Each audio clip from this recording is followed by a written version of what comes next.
आज के इस वीडियो में मैं आपको एक मासूम लड़की के ऊपर लिखी एक सच्ची कहानी सुनाने जा रही हूँ। आज का दिन मेरे लिए बहुत खुशी का है। एक ख़ास खुशी से मेरे पैर ज़मीन पर नहीं लग रहे थे। पापा ने मुझे कॉलेज जाने की इजाज़त दे दी थी। बचपन से मुझे पढ़ाई का शौक़ था, मगर पापा मेरी शादी कराना चाहते थे।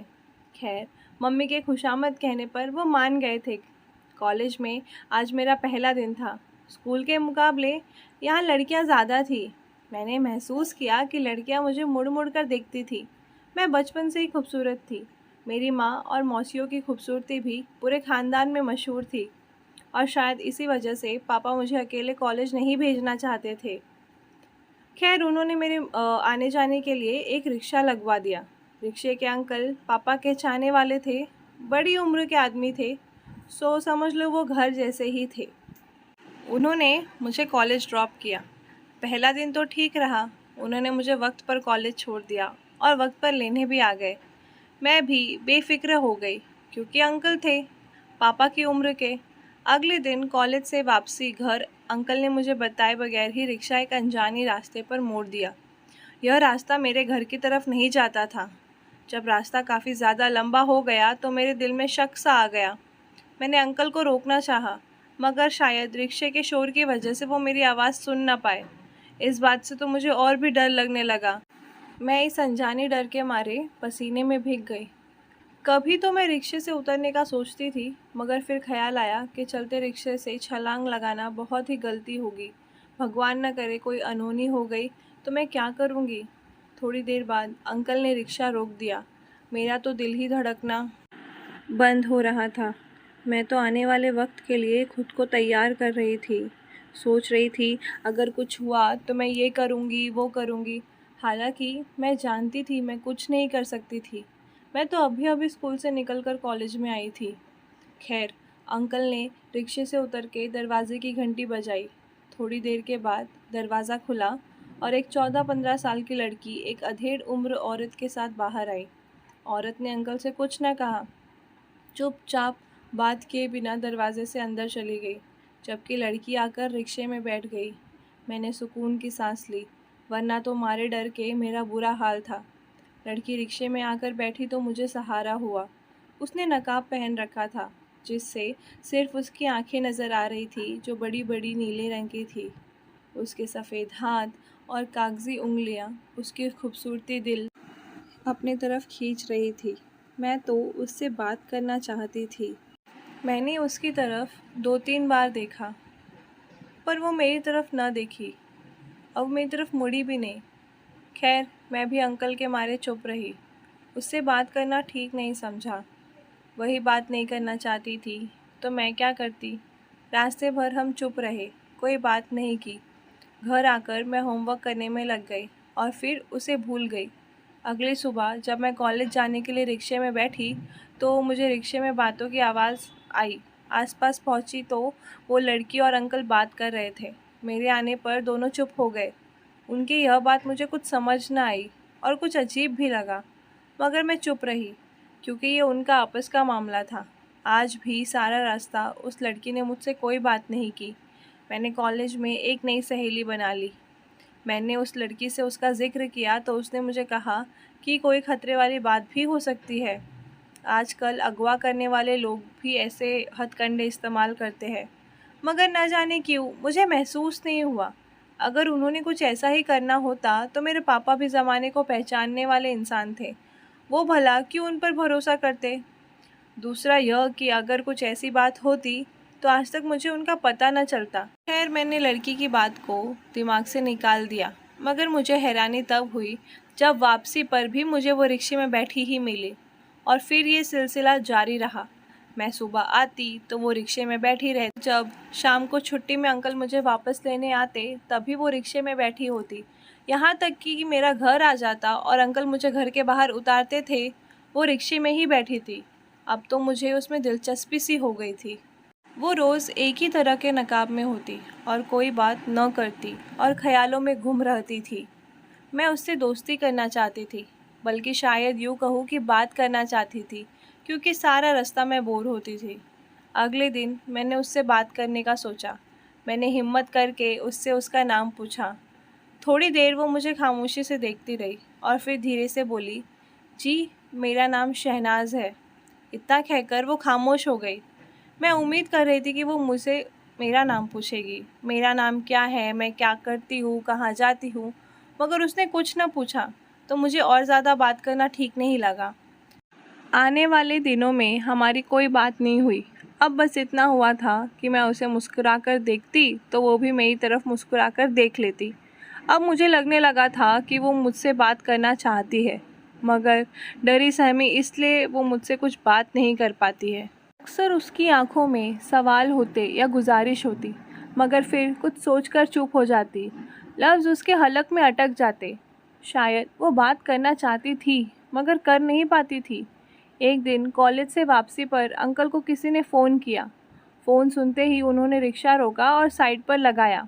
रिक्शे से बाहर निकलकर वो मेरे सामने ओके बोले, बेटा मुझे ज़रूरी काम आ गया है, मैं आधे घंटे में वापस आता हूँ, तब तक तुम दोनों यहीं बैठे रहना, सुरक्षित जगह है, कहीं उतर कर इधर उधर मत जाना, मैं जल्दी आ जाऊँगा, मेरा इंतज़ार करना।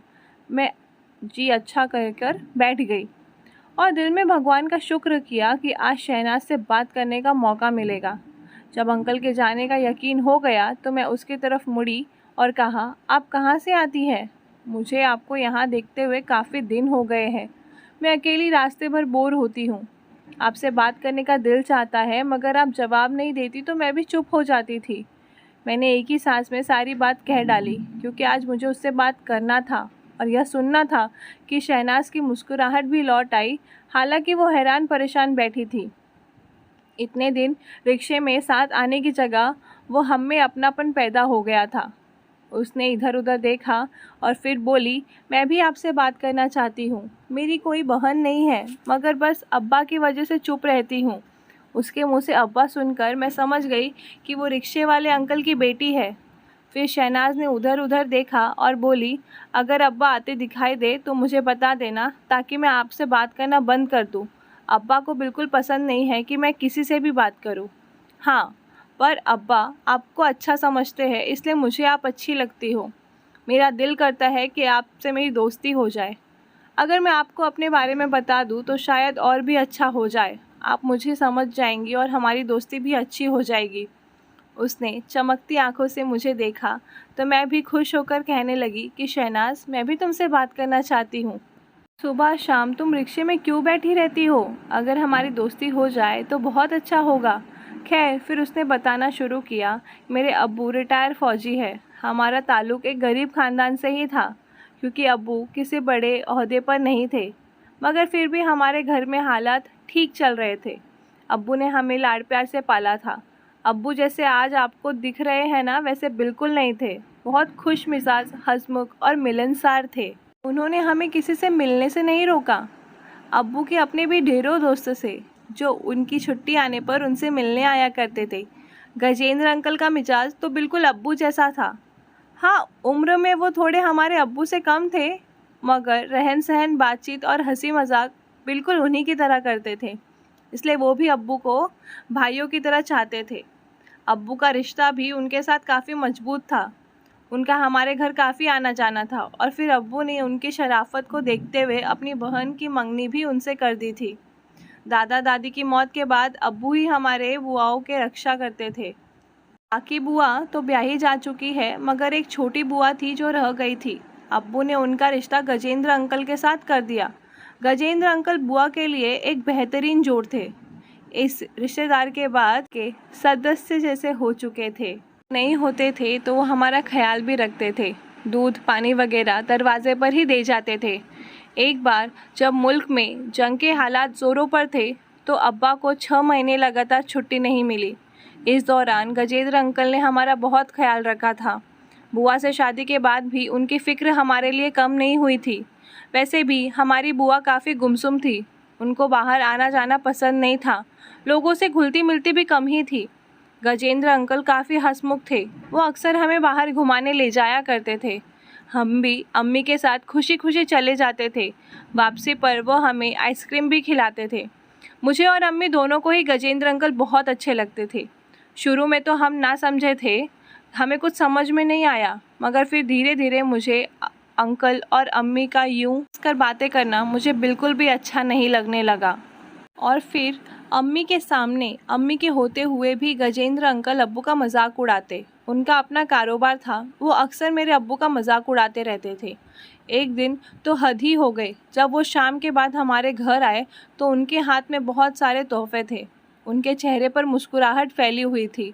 अपनी हंसी दबाते हुए वो अम्मी से कहने लगे, पता है भाभी, आज मैंने कसाई से फौजी खोपड़ी मांगी तो उसने क्या दिया? बकरे का सिर दिया, वो भी बिना दिमाग के। उन्होंने आंख दबाकर अम्मी की तरफ देखा तो अम्मी भी हंसने लगी। मुझे अम्मी की यह हरकत बहुत बुरी लगी। हमारे अब्बू हमारे लिए दिन रात मेहनत करते थे। इधर अम्मी एक शख्स के साथ मिलकर अब्बू के पेशे और उनकी हिम्मत का मजाक उड़ा रही थी। मैं गुस्से में अंकल को देखने लगी। जी चाहा कि उनके मुंह पर थूक दूं, मगर अम्मी की वजह से मैं चुप रही। उसके बाद तो मुझे अंकल से मानो चिढ़ सी हो चुकी थी। मैं छठी क्लास में आ चुकी थी। मेरा भाई तो अभी दूसरी क्लास में था।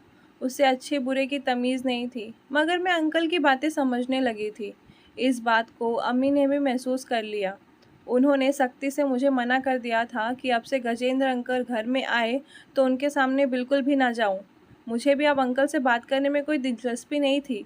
मैंने भी उनसे बातचीत करना छोड़ दिया। अंकल ने इस बात की कोई परवाह नहीं की और लगातार आते रहे। हालांकि वह हम बच्चों के लिए आते थे, मगर अब हम बच्चे अपने कमरे में ही रहते। अमीन, मेरा भाई, मेरा ही बात मानता था। वो मेरे साथ कमरे में बंद रहता। हमने अपनी पढ़ाई की किताबें अपने कमरे में रखी थी। हम अक्सर अपने कमरे को सजाते जाते भी रहते थे। और अब हमने अंकल के साथ बाहर घूमना फिरना भी काफ़ी बंद कर दिया था। उसके बजाय हम अपने कमरे में बैठकर किताबें पढ़ा करते थे। अम्मी को भी हमारी कोई फ़िक्र नहीं थी कि हम स्कूल से आने के बाद दोनों कमरे में बंद क्यों रहते थे। अंकल अक्सर घर आ जाते और अम्मी और वो बातें करते रहते। मैं बचपन से ही समझदार थी। मैं आमीन का ख्याल रखती थी और हम मिलजुल कर रहते। हम सोते भी अलग कमरे में ही थे। अब मुझे आदत हो गई थी, मगर उस दिन ज़ोरों की बारिश थी। मुझे और आमीन को बहुत डर लग रहा था। उसको तो कहानी सुनाते सुनाते मैंने सुला दिया, मगर मुझे बहुत डर लग रहा था। यूँ लगता था कि छत हवा से उड़ जाएगी। कभी कभी मैं उठकर बाहर देखती और फिर आंखें बंद कर लेती थी। वो रात बहुत खौफनाक थी। जब मेरा डर ख़त्म हुआ तो मैंने अम्मी के कमरे में जाने का सोचा। आमीन मेरे साथ ही सो रहा था। मैंने सोचा अम्मी को बुलाकर इसी कमरे में ले आऊँगी, क्योंकि आमीन नींद से जाग गया तो फिर वो मुश्किल से ही सोएगा। यह सोचकर मैं उठी, दरवाज़ा खुला और अम्मी के कमरे की तरफ तो गई। कमरे का दरवाज़ा बंद था। मैंने खिड़की से अंदर झाँका तो अंदर भी अंधेरा था। मैं अम्मी को पुकार रही थी, मगर उन्होंने कोई जवाब न दिया। इतने में ज़ोर की बिजली कड़की और एक लम्हे को सारा मंजर रोशन हो गया। उसी वक्त मैंने अम्मी के कमरे में गजेंद्र अंकल को देख लिया था। मैंने जो कुछ देखा वो तुम्हें साफ साफ बता तो नहीं सकती। मैं अम्मी की खिड़की से लगकर खड़ी थी कि मेरे भाई के चीखने की आवाज़ सुनाई दी। मैं अम्मी की खिड़की छोड़कर भाई की तरफ भागी और मेरे आने के बाद शायद आमीन भी जाग गया था। मैंने कमरे का दरवाज़ा खुला छोड़ दिया था। हवा की वजह से वो जाग गया होगा और कमरे से बाहर आने की कोशिश की होगी तो दरवाजे के साथ बनी सीढ़ियों से फिसल गया होगा। उन सीढ़ियों से हम अक्सर नहीं आते जाते थे, क्योंकि वह बहुत ख़तरनाक थी। एक दो बार आमीन वहाँ से गिर भी चुका था और शायद बारिश में फिसलन की वजह से वो आज भी अंधेरों में सीढ़ियों से गिर गया था। मैं वापस अपने कमरे में आकर देखी तो बिजली जा चुकी थी। आमीन कमरे में नहीं था। मैंने जल्दी से जाकर अम्मी का दरवाज़ा बजाया। अम्मी ने दरवाज़ा नहीं खोला। मैं ज़ोर ज़ोर से दरवाज़ा पीटने लगी, मगर अम्मी ने दरवाज़ा खोलने में देर कर दी। दरवाज़ा खोलकर उन्होंने गुस्से से मुझे देखा। मैंने उन्हें बता दिया कि आमीन सीढ़ियों से गिर चुका है। इतने में मेरे भाई की सांसें दम तोड़ चुकी थी। हम उसके पास गए तो वो ठंडा पड़ चुका था। अम्मी के पीछे पीछे गजेंद्र अंकल भी आ गए। यकीनन अम्मी के कमरे से ही निकले। उस वक्त मुझे कुछ समझ न आया, मगर भाई के शौक़ से निकलने के बाद जो मुझे दिमाग में आया, जो कुछ मैंने देखा, मैंने अब्बू को बता दिया। अब्बू ये सुनकर दंग रह गए। फिर बोले, बेटा ऐसी बातें नहीं करते, आप अपनी अम्मी के बारे में ऐसा मत सोचो। अब्बू ने मुझे कह तो दिया, मगर उनके चेहरे पर फ़िक्र की गहरी लकीर थी। उस दिन के बाद से अब वो अक्सर घर रहने लगे। फिर एक दिन उन्होंने बताया कि वो जा रहे हैं और अब शायद उन्हें 3 महीने छुट्टी ना मिले। अम्मी ने उनकी जल्दी जल्दी पैकिंग की और अब्बू निकल गए। तकरीबन आधे घंटे के बाद ही गजेंद्र अंकल हमारे घर आकर हॉल में बैठे बातें कर रहे थे। मैं हैरान थी कि अम्मी आमीन के गम से कितनी जल्दी बाहर निकल गई है, जबकि मैं अभी तक रोती रहती थी। मुझे कमरे में उसकी किताबें देखकर रोना आता था। उसकी याद आती तो अम्मी के पास चले जाया करती थी, मगर वो मोबाइल में ही बिज़ी रहती थी, या फिर गजेंद्र अंकल आ जाते और वो दोनों बातें करने लग जाते। ऐसे में मैं तन्हाई का शिकार हो गई। रह रहकर आमीन की याद आती थी। उस दिन अब्बू के जाने के बाद गजेंद्र अंकल और मम्मी कमरे में बात कर रहे थे कि अचानक ही दरवाजे पर दस्तक हुई। अम्मी तो खिलकट्टे लगाने में बिजी थी। मैं दबे कदमों से गई और दरवाज़ा खोल दिया। अब्बू सामने खड़े थे।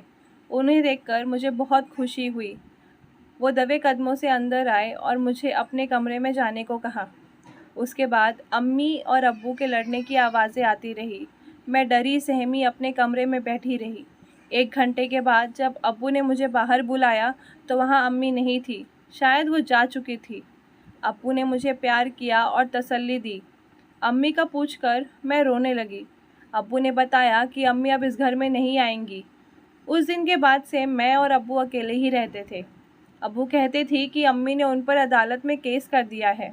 अब्बू को अम्मी को कुछ पैसे देने हैं जो उतारने के लिए रिक्शा चलाते रहते हैं। घर में कोई नहीं होता। अब्बू को अब किसी पर भरोसा नहीं है, इसलिए वो मुझे अक्सर अपने रिक्शे में ही बिठाए रखते हैं। कुछ दिन मैं ताई जी के यहाँ रही, मगर अब्बू वहाँ भी नहीं जाने देते। शायद इसलिए कि वहाँ मेरी तरह 7 भाई रहते हैं। अब्बू चाहते हैं कि मैं हर वक्त उनकी निगाहों के सामने रहूं। मुझे भी घर में अकेले डर लगता है। अब्बू ज़्यादातर औरतों को ही रिक्शे में बिठाते हैं। मैं भी उनके साथ नई नई जगहों पर घूमती फिरती हूँ और शाम को हम घर चले आते हैं। जो औरत उस दिन तुमने देखी थी वो मेरी ताई जी थी। अब्बू किसी से भी ज़्यादा बात नहीं करते। उन्हें चुपचाप रहना लग गई है, मगर मैं चाहती हूँ कि तुम मुझसे दोस्ती कर लो। अब्बू को तुम अच्छी लगती हो क्योंकि तुम्हारे पापा अच्छे हैं। अगर तुम अपने पापा से बात करो तो मैं तुम्हारे घर आ जा सकती हूँ। उसने उम्मीद भरी निगाहों से मेरी तरफ देखा और बोली, मैं इतवार को बहुत बोर होती हूँ। सारा दिन कमरे से ही नहीं निकलती। सुबह सुबह घर का काम करके मैं अक्सर खाली ही रहती हूँ। हम ये बातें कर ही रहे थे कि अंकल वापस आ गए। उनके आते ही शहनाज चुप होकर बैठ गई। मैंने भी उसकी मजबूरी को समझते हुए चुप्पी साध ली। अब उसे मैंने अपने पापा से उनके बारे में बात की तो वो बोले, बेटा ये उनके घर का जाती मामला है। बेहतर है कि तुम इस बात से दूर ही रहो, और वैसे भी तुम्हें अभी पढ़ाई पर ज़्यादा ध्यान देना चाहिए। पापा की बात सुनकर मैं चुप हो गई। उनसे बहस नहीं कर सकती थी, मगर मैं चाहती थी कि शहनाज के लिए मैं कुछ न कुछ अच्छा बनाकर ज़रूर ले जाऊं। से कहानियों की किताबें भी देती हूँ ताकि उसका दिल लगा रहे, और अंकल भी मुझे कुछ नहीं कहते। वो भी मेरे रहन सहन से वाकिफ़ है। मैंने कभी कोई ऐसी वैसी हरकत नहीं की कि मेरे सोबत उन्हें अपनी बेटी के लिए अच्छी ना लगे। अब हम अक्सर रिक्शे में बातें करते हुए आते हैं। भगवान शहनाज का नसीब अच्छा करे और उसके सारे सपने पूरे करे। अगर आपको हमारी कहानी अच्छी लगी तो चैनल को सब्सक्राइब करें, वीडियो को लाइक करें।